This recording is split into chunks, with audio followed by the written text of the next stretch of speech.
how do I even uncover these wonderful PE roles? Where do I look? Where do I begin? Sandra, why don't you kick things off and then we'll go around the virtual table here and hear from everyone. But that's a great question. Well, particularly within PE, these firms, they're investing in portfolios that this is what they do. This is not their first rodeo. So when it comes time where they have an opening or they're about to make an investment, they have their tools. They have their sets of tools, and their sets of tools are people that they've worked with in the past. And if they've had a successful exit with somebody who is exactly, pulled it out for them in almost the exact same scenario, those people become their tools, and they will always be the go-to first. They're going to pick up the phone, they're going to ping a message to the people that have already branded with them. And I use this term branded, meaning they know the thing you do for them. They know the problem that they solve. They know the outcome that you create. And they'll always pick up the phone to those people first before it even becomes a job in a lot of cases. And when I do landing interviews, and I hear the stories of how a lot of our executives have landed these roles, a lot of them will tell me, I got into conversation about this particular opportunity before there was even an opening. Chelsea.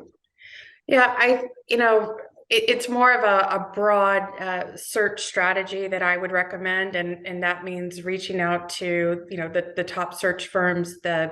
You could attend different events. There's ACG. There's different types of events where you might hear of those things. I would say Sandra is absolutely correct. Most of these folks have their go-to resources, and they're tried and true.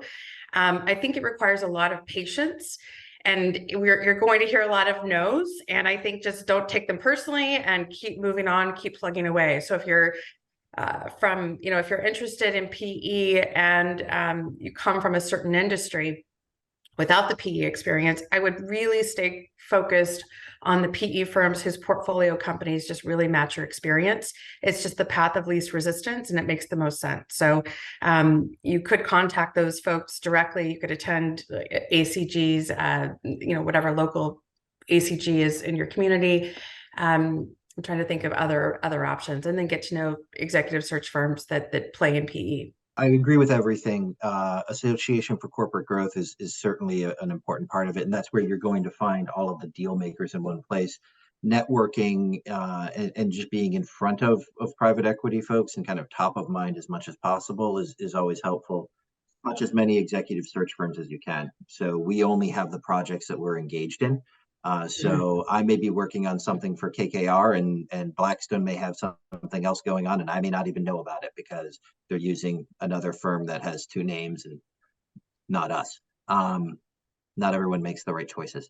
But I think the other part I'd add into that is the influencing groups that touch private equity are very important to them. So when you think about who private equity touches in their daily life, their law firms, they're the accounting and audit firms and transaction advisory services groups, any of those kind of investment banking groups, any of the folks that advise them on parts of their deal or the deal flow and deal activity are inside trusted advisors. So, being connected to the iBanking community that's appropriate for your industry sector, being connected to the consultants that do a lot of work with private equity in technology implementation, back office automation. Again, the accountants always have the inside track on when there's going to be a new finance search happening, because 9 times out of 10 they've already been asked by the private equity sponsor, do they have anybody they should even be talking to? Yeah. So keeping that network live and in front of the influencers is a very important step too.